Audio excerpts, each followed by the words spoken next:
You know that feeling when you walk through the grocery store, grab a bunch of green onions, a head of romaine, maybe some sweet potatoes, and then you get to the register and suddenly you're dropping 15, 20 bucks just on vegetables you know you're going to use up in a week, and then you do it all over again next week, and the week after that. What if I told you that almost every single one of those vegetables, the ones you keep buying over and over, can be grown back at home for free? Not just once. Over and over again indefinitely from the same original plant. I'm not talking about some complicated gardening technique that requires a greenhouse or a horticulture degree. I'm talking about something every American gardener, beginner or not, apartment dweller or suburban backyard grower, can start doing today. Like, literally today. With scraps you probably already have sitting in your kitchen. This method is called vegetative propagation, and it is hands down one of the most underutilized skills in the American home garden. Most of us were never taught this. We were taught to buy a seed packet, plant it, harvest it, and then go buy another seed packet. The nurseries love that cycle. The grocery stores love that cycle. But you don't have to live in that cycle. Once you understand how plants actually grow, how they want to grow, how desperately a sweet potato vine wants to send out roots from a buried slip, how a tomato cutting is practically begging you to clone it, everything changes. Your grocery bill shrinks.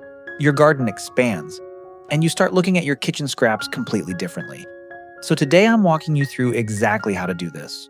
We're covering the vegetables that regrow the easiest and give you the most return for your effort, and I'm going to show you the right way to do each one so you're not wasting time on methods that just don't work. Let's get into it. 1. Green onions. The gateway. Drug to free vegetables. If you have never regrown a vegetable before in your life, green onions are where you start. This is the one I recommend to every single person who tells me they want to try growing food, but don't know where to begin. The success rate is so close to 100% that it almost feels like cheating. Here's all you do. Next time you buy a bunch of green onions, scallions, spring onions, whatever you call them in your part of the country, use the green tops for cooking like you normally would, but don't throw away the white root ends. Cut them off about an inch above where the roots are and place them root side down in a glass of water. Set that glass on a windowsill that gets decent light. Change the water every couple of days. Within a week, sometimes within just 3 or 4 days, you will have a full set of green tops growing back out of those little white stubs. You can harvest and regrow these indefinitely. The same root base will keep producing for months. Once they get a bit tired, you'll notice the regrowth slowing down or the roots getting slimy. You can either compost them and start fresh with a new bunch from the store, or, better yet, transplant the healthiest ones into a pot of soil. In soil, green onions will keep multiplying. One bunch from the grocery store, over the course of a growing season, can genuinely give you a continuous harvest of green onions every single week without you spending another dime. The key thing people get wrong, they leave the water sitting too long and it gets murky and gross. Change it every 2 days. That's the whole secret. 2. Romaine lettuce and celery. The water regrow method. Same basic concept as the green onions, but this one blows people's minds a little more because you're working with a much bigger vegetable and the regrowth is visually dramatic. With romaine lettuce, save the base.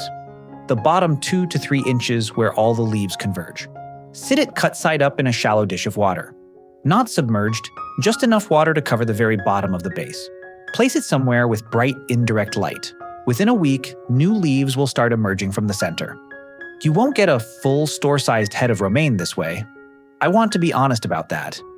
What you get is a steady supply of fresh baby lettuce leaves, tender and perfect for salads, that just keep coming back as long as you keep the water fresh and the light consistent. Celery works identically.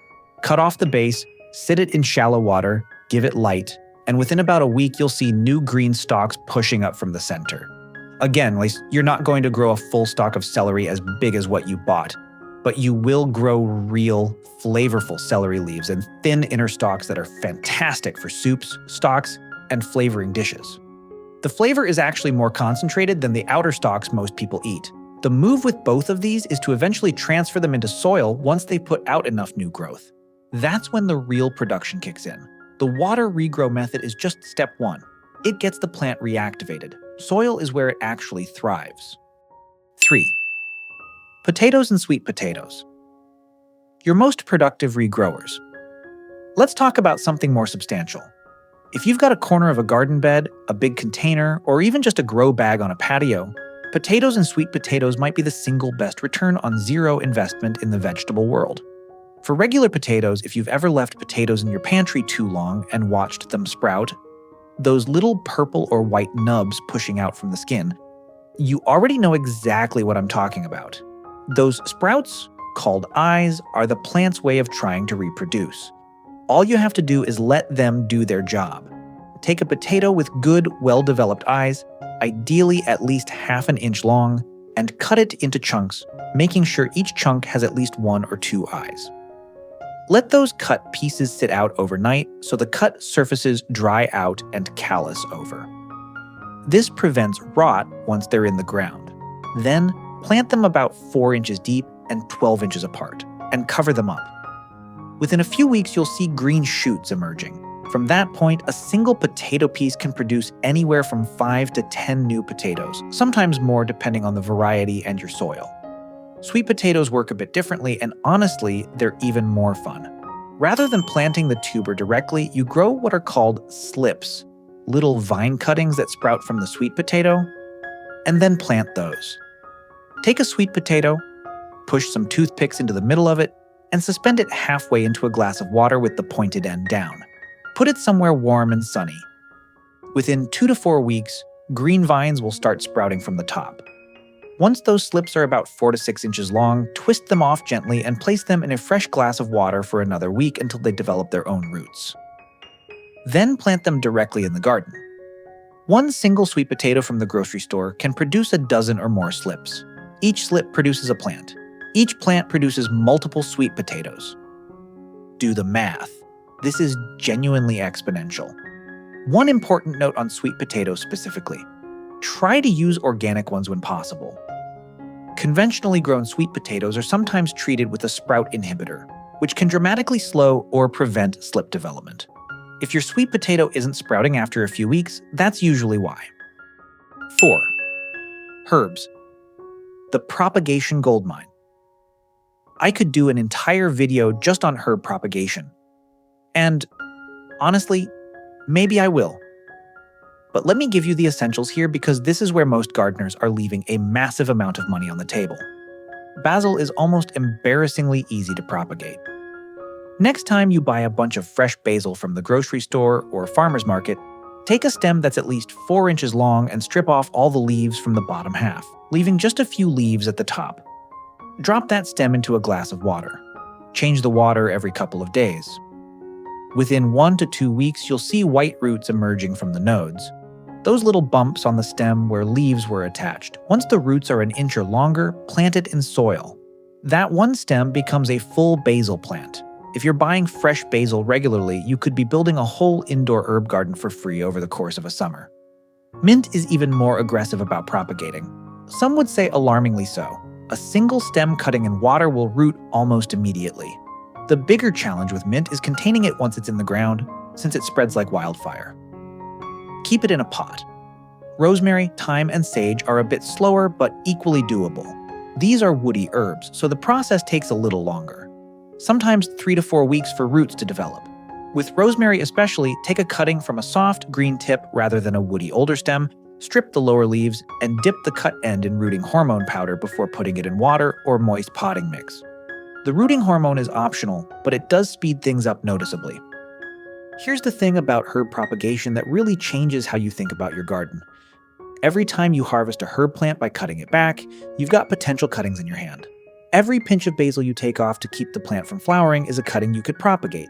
You can go from 1 basil plant to 20 in a single growing season without spending anything. 5. Tomatoes. Cloning your best plants. This one is a game changer for any tomato grower, and it's one that serious gardeners know about but beginners almost never hear. You can clone your tomato plants from suckers, and it takes almost no effort. Tomato suckers are the little shoots that grow in the V-shaped crotch between the main stem and a branch. Most gardeners remove them regularly as part of pruning because they compete with the main plant for energy. But instead of throwing those suckers in the compost, root them. A sucker cutting that's 4 to 6 inches long, placed in a glass of water in a sunny spot, will develop roots within 1 to 2 weeks. Plant it in soil, and you've got a brand new tomato plant genetically identical to the parent. This is incredibly valuable once you've found a variety you love. If you grew a tomato this season that was absolutely incredible, perfect flavor, great disease resistance, heavy producer, you don't have to hope you can find the same seeds next year. You clone it over and over. The same principle works with peppers, by the way, though they're slightly trickier and take longer to root. But for tomatoes, sucker propagation is so reliable and so simple that there's really no reason not to do it. 6. Garlic. Set it and forget it. Garlic might be the most satisfying of all, simply because the harvest is so dramatic and so disproportionate to the effort. When you buy a head of garlic, you're buying 8 to 12 individual cloves. Each one of those cloves is a seed. Plant each clove about 2 inches deep with the pointed end facing up, in fall if you're in most of the continental US. Garlic needs a cold period to develop properly, or in early spring in warmer climates. The following summer, each clove you planted will have become a full head of garlic, 8 to 12 new cloves. You plant 1, you harvest 12. Save the best heads from your harvest, replant the cloves in fall, and you never have to buy garlic again. Ever. If you've never grown garlic before, I want to be clear, this is a slow, patient process compared to some of the other things we've talked about today. But the payoff is enormous, and the work involved is genuinely minimal. You plant it, you mostly ignore it, you harvest it in July or August. That's the whole job. Now, before you rush to your kitchen and start rooting everything in glasses of water, let me give you a few principles that will determine whether this actually works for you long term. Water quality matters more than most people realize. If your tap water is heavily chlorinated, and in a lot of American cities it is, let it sit in an open container for 24 hours before using it for water propagation. Chlorine is a disinfectant, and while it won't necessarily kill your cuttings outright, it can slow root development significantly. Filtered water or collected rainwater is even better. Light is non-negotiable. Plants regrow because they're trying to photosynthesize their way back to health. A dark corner isn't going to cut it.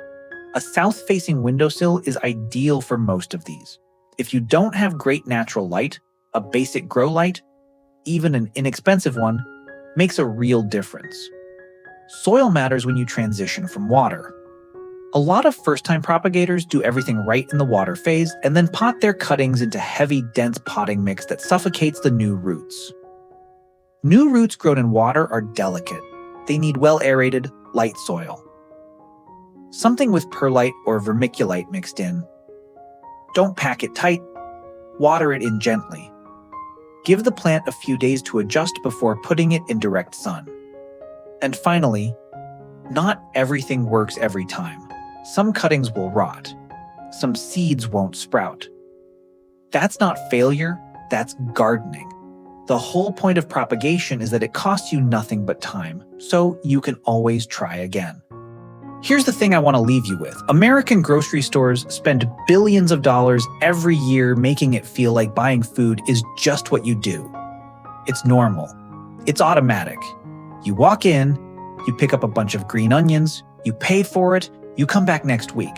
That's just how it works. But every time you regrow a green onion base, every time you plant a potato eye, every time you root a tomato sucker, you are opting out of that system, at least a little bit. You are producing food from nothing, from a scrap, from something most people throw in the trash. And over time, those little acts of self-sufficiency add up to something real. I've talked to gardeners who started with 1 glass of water and a bunch of green onions, and a few years later, they barely buy produce anymore. That sounds extreme, but it's genuinely possible when you start to see your garden and your kitchen as connected systems rather than separate worlds. The most expensive seeds you'll ever buy are the ones you didn't need to buy. The best plants in your garden might come from a grocery store, scrap on your windowsill. Start there. Start simple. Start today. If you found this useful, do me a favor and share it with one person who gardens or has been thinking about starting. This is the kind of information that makes a real difference, and the more people who know it, the better. I'll see you in the next one. Happy growing.